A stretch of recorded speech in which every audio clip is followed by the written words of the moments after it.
Hey students, today we're going to do 10.6, which is radical equations. Solving radical equations is, I think, a lot more fun than the stuff we've already been doing, which is just simplifying. We're actually going to learn how to solve equations. There's a few techniques that you want to know and will make this a lot easier for you. Okay, so let's go to my notes and we'll take a look. So radical equations and problem solving. The power rule. So the power rule tells us if we raise both sides of an equation to the same power, all of the solutions to our original equation are going to be among some other solutions of this new equation we've created when we raised it to that power. Okay. What that means is if to solve an equation, we need to raise both sides to a power, then when we get our final answers, because we may have multiple answers, we need to check each one of those in the original solution, because some of those might be extraneous solutions, or they might be, falsely introduced when we squared both sides.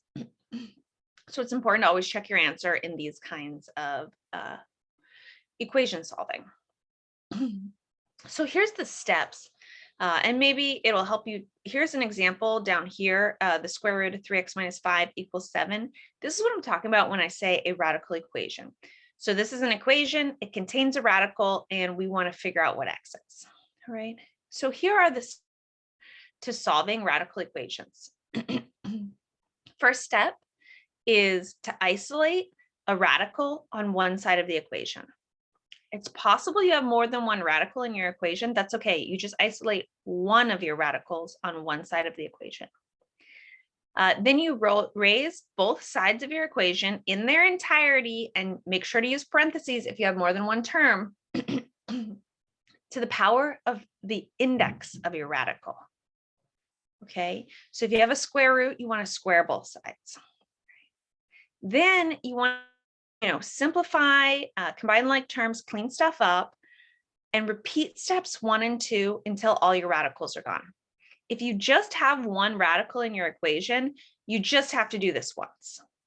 If you have more than one radical, you'll have to do it again.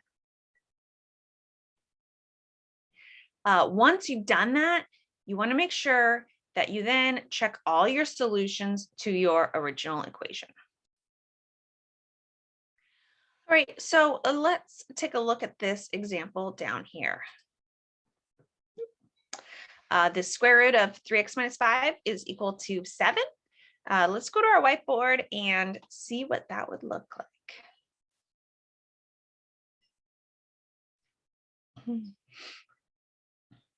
All right, here's our whiteboard.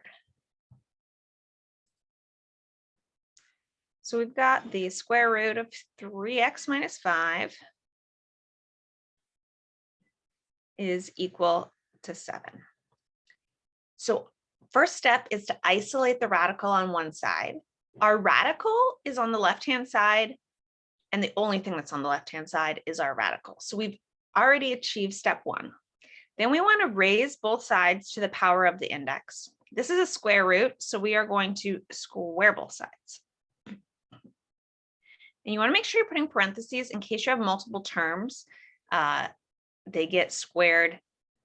You can't square them individually. You have to square the whole side. So on the left, this squaring of the square root gets rid of the square root. And on the right, 7 times 7 is 49. Now we don't have any more square roots, so we're just going to simplify this and then solve it. So to solve, I'm going to add 5 to both sides. That gives us 3x equals 54. And then I'm going to divide both sides by 3. And let's see, is that 18?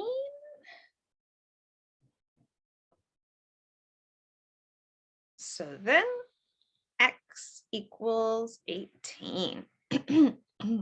Now that we've got that x equals 18, we definitely want to check our solution, okay? So let's 18 works. So we're going to go back to our very original equation, which was this square root of 3x minus 5 equals 7, okay? But we're going to replace the x with the 18.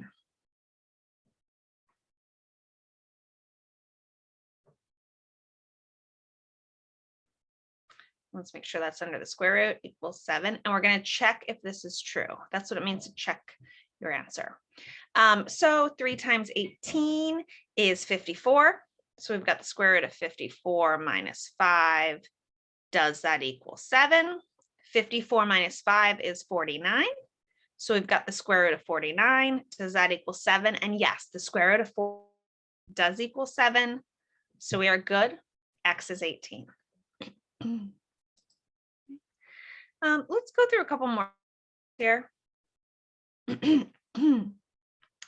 Let's do the square root of 16 plus x is equal to, let's do 16 plus x plus 4 equals x. And we want to solve this guy. So notice that plus 4 is not inside the radical. So before we can square both sides, we need to isolate our radical. So to isolate the radical, I'm going to subtract 4 from both sides. So now we've got the square root of 16 plus x is equal to x minus 4. Now that we've isolated a radical, we can square both sides.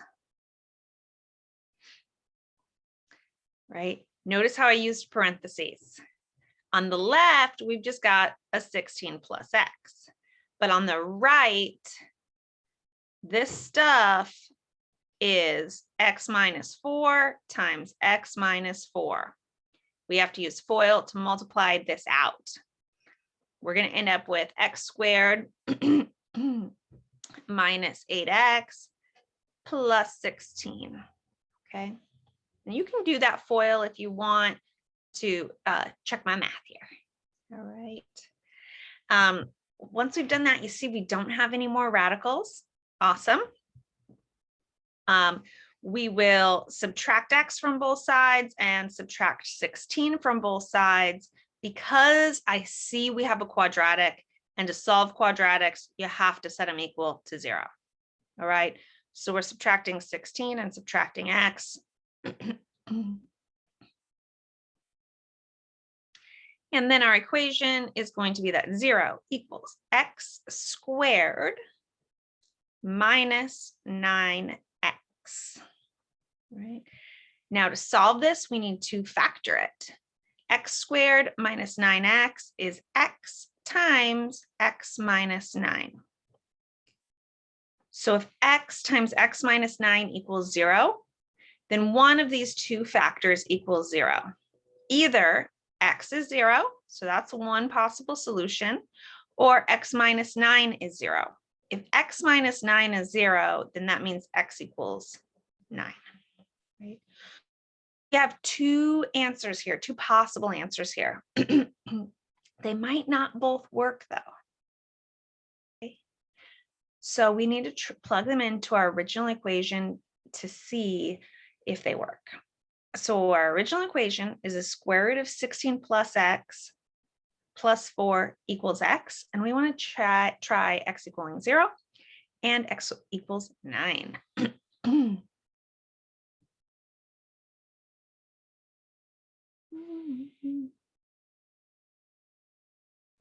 So our options are x equal to 0 and x equal to 9. Let's start with our 0. We've got the square root of 16 plus 0 plus 4. Does that equal 0?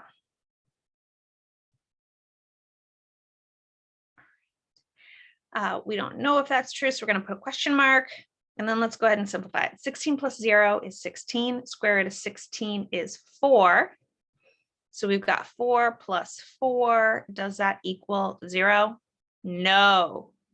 So x does not equal 0. That is not a solution here. Now let's try it with x being 9. So we've got the square root of 16 plus 9 plus 4. Does that equal 9? Oops, let me do that in yellow for you guys. All right, now let's check this one out. 16 plus 9 is 25. So the square root of 25 plus 4, does that equal 9? Square root of 25 is 5. 5 plus 4 equals 9. Yes. So our solution is that x equals 9. So you see, when we squared it, we gave ourselves a quadratic equation, which has two solutions. But our original equation is a radical equation, and it only has one solution. So you have to check to make sure that your solutions are right for your original equation. Now let's do one more example where we have more than one radical term.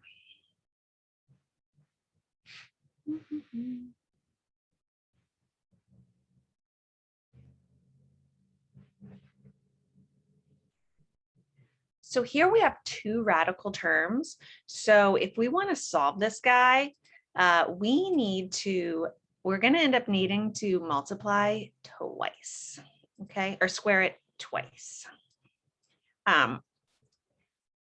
We isolate a radical as per instructions. So I'm going to subtract square root of 2x from both sides.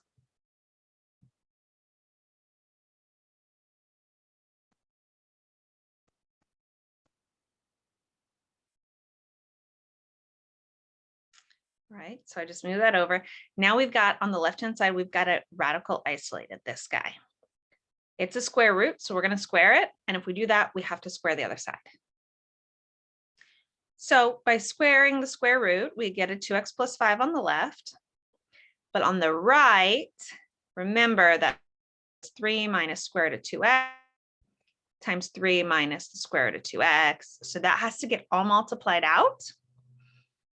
That is going to be 9 minus 6 root 2x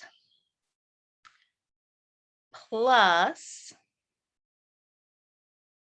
square root of 2x squared, which is just going to be a 2x. Okay. So we got rid of one radical by squaring both sides. But we have two radicals. So after I simplify everything, I still have that other radical left, and we're going to have to square again. But first, we want to isolate that radical. Okay. So if I do some addition and subtraction of terms, remember, add and subtract to both sides, we can isolate the remaining radical. All right. So I'm going to subtract 2x from both sides. And in doing so, we're just going to get rid of those two x's. I'm going to subtract 5 from both sides. And that's going to get rid of the 5 on the left and make it a 4 over here. And then I'm going to add 6 square root of 2x to both sides. All right. So when I subtracted 5 from both sides, it got rid of this 5 and turned this 9 into a 4. And then I added this thing to both sides just to get it to the other side. Okay. So I just added and subtracted terms there to move things around on either side of the equal sign. And from here, if we wanted to, we could square it, but then we'd also have to square that 6. So I'm just going to divide by 6 first before we square. And dividing by 6, we get a 4 over 6, which is simplified to 2 over 3. So now, square root of 2x equals 2 over 3. We've isolated our radical, so we're going to square this guy again. And that's going to give us square root of 2x squared is just a 2x. And 2/3 times 2/3 is 4 over 9. We'll divide by 2, and we get x is 2/9.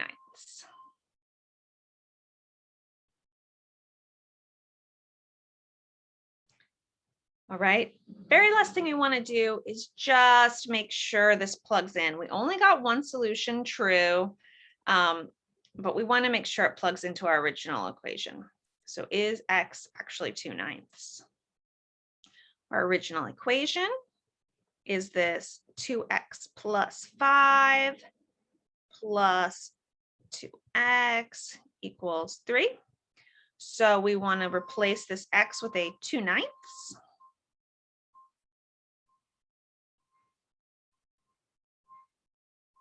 Like so. And then let's see what happens here.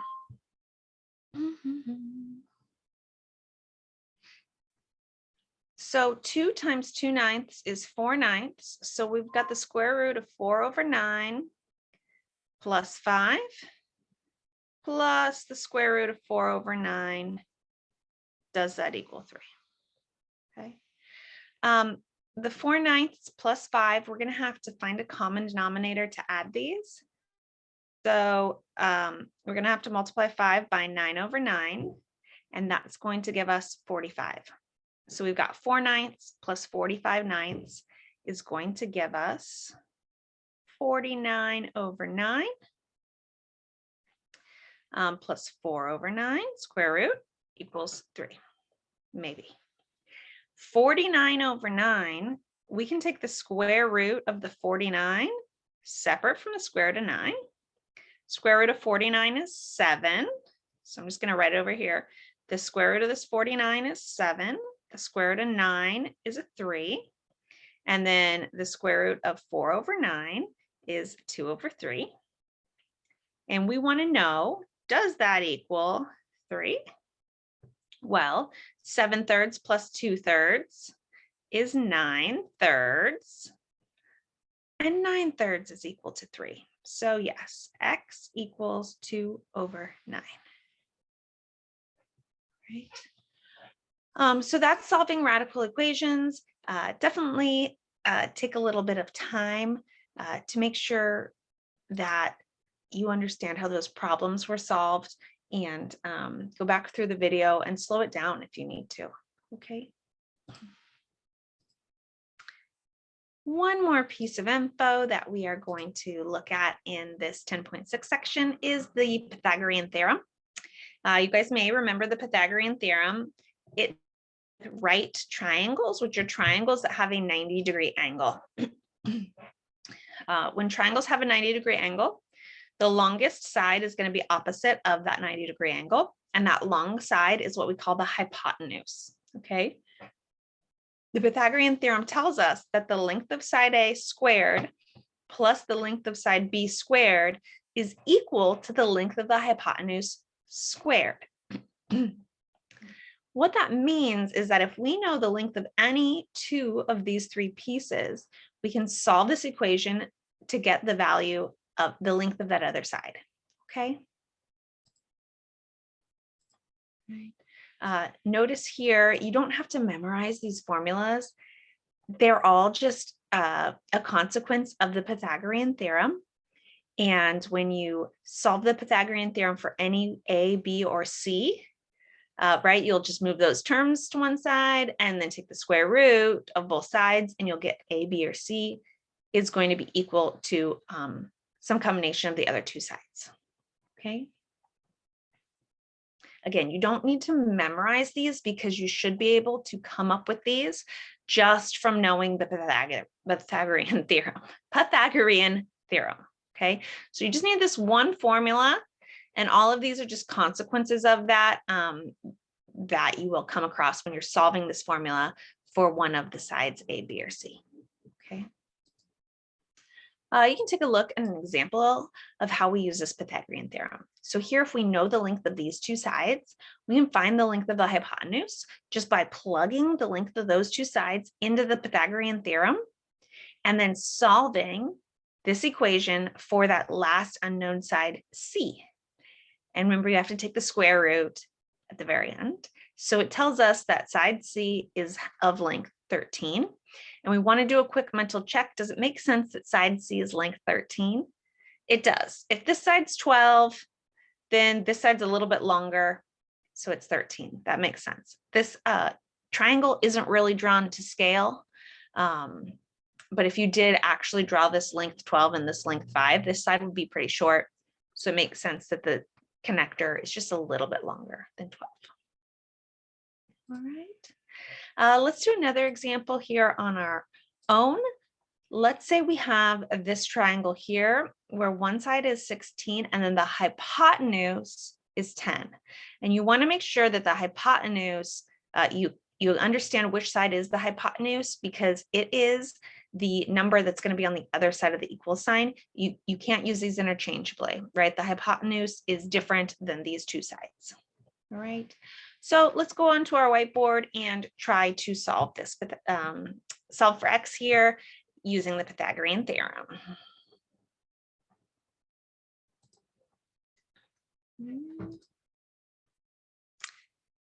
All right, here's our whiteboard. Let me pull up. Let's just sketch a picture here.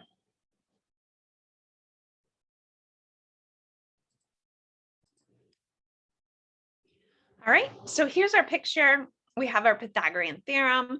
We can plug these pieces in and solve for that final side. Just keep in mind that A, B, and C, A and B are just any two sides, and C is the hypotenuse. So we can call A 6, so 6 squared plus, now our other side is actually x, plus x squared equals 10 squared. Now, as we solve this for x, we're going to see we've got 36 plus x squared equals 100. We'll subtract 36 from both sides, and we get, what is that, 64? There we go. Then we'll square root both sides to get that 8. All right. And we can ask ourselves, does this make sense? If this side is 6, this side is 8, sure, this is going to be a little longer than the longest side. So it makes sense that x equals 8. So that's using the Pythagorean theorem. Good luck with that.